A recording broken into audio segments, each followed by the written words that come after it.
very good afternoon to all of you, and welcome to the Emerging Policies Policy Forum. This is a policy forum on emerging policies, creating new commons. I am Shambhu Prasad. I am part of a network and a commons called Knowledge in Civil Society. I also teach at the Xavier Institute of Management, Bhubaneswar, policies that has emerged in this new sphere called New Commons. And we encourage our speakers to explore how this vocabulary can influence older policies as well and domains. Should the emerging ideas that are coming out in New Commons influence older policies and domains? A very interesting book came out in 2007 called Knowledge is Commons, From Theory to Practice, and one of our speakers, David Bollier, also had a contribution there.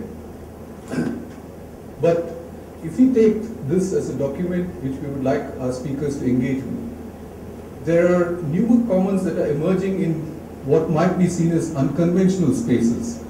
If we talk about the movement for Rural Employment Guarantee Act, or the right to information, or some of us have heard Kavita Srivastava speaking on the right to food. This is creating a newer kind of engagement, a new commons that has been influencing policies. Now there's so many things of this kind that is happening on the ground, which in some sense is practice oriented. The challenge essentially is, rather than see knowledge as commons from theory to practice, can we also have a view that would capture some of the plurality that is emerging in this sphere of new commons? So what would it mean for theory to be influenced by this kind of practice and the language and the vocabulary that's coming from the ground in different spheres, from digital commons and also these new commons in agriculture, in right to food and other kinds of campaigns? And how can policy perhaps capture this kind of plurality? So what I'd like our speakers to do, the speakers are from diverse fields of activism or constructive work and the academia, and even from the corporate sector with multiple selves. They are activists as well as academics, persons from the corporate sector with engagements with civil society.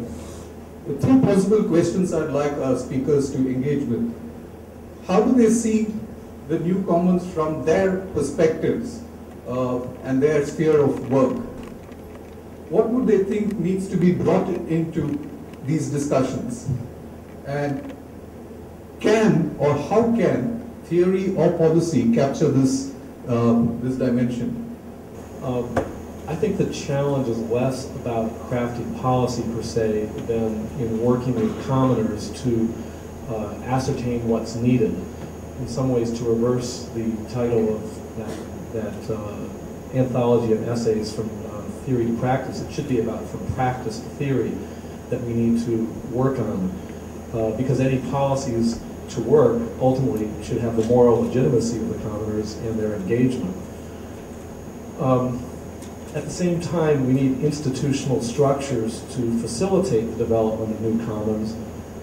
The problem, and here's kind of the paradox, sometimes these institutions undermine the social practices that make a commons robust and vital.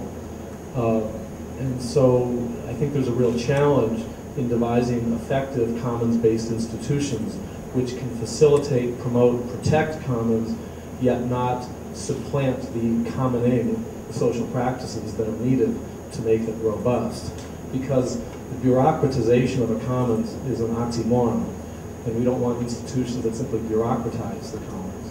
So this is, I think, a really different notion that we have to deal with in devising public policies for emerging commons.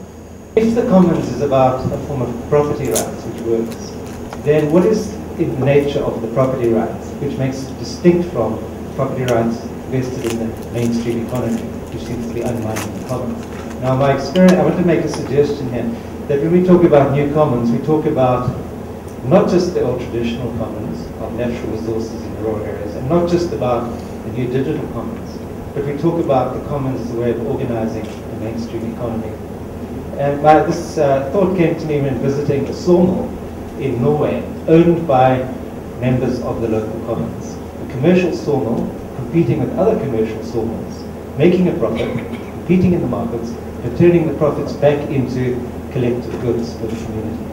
So certainly engaging in market economy, but not organized on the basis of private ownership of the means of production, concentrated in very few hands. So it's a very old idea, but it's a very distinct idea from that of state ownership of the means of production, as well as from private means of production. Is the commons not potentially the way in which a new global economy should be organized?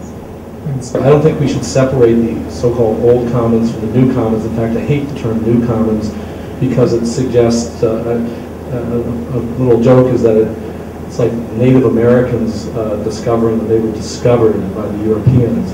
Well, in other words, it implies that the natural resource commons are the absolute real commons, and these new commons. I think they all share the same dynamics, as you pointed out, of the same principles of sharing, collaborative creation, generativity, and there's many important synergies, moreover, between the digital commons and the physical commons, despite their differences as rivalrous and non-rivalrous, and depletable and non-depletable, because there's all sorts of techies who are inventing some very ingenious ways of more sustainably managing ecological resources, from water to open source hardware, cheap agricultural equipment, and so forth, which serve the interests of the commons. So I don't think we should get into this artificial distinction that pits one against the other. I think we need to find ways to merge them together more. Possibility of a conversation between new and old ideas of the commons. I won't say new and old, but it requires two things. It requires a notion of cognitive justice. Because what kind of knowledge would you record? Would it accord the varieties of knowledge? So is there a possibility of a debate between knowledge systems in these? But how does that relate to ways of life of a people? Because many of these things are embedded. So what I'm saying is, this new notion of trans-society justice, I think has to be developed. And I think it's a very important part. Because if you loosen up technology and loosen up the nation state, maybe we can then invent democracy. I too am a little uncomfortable with this, use of this concept of new commons.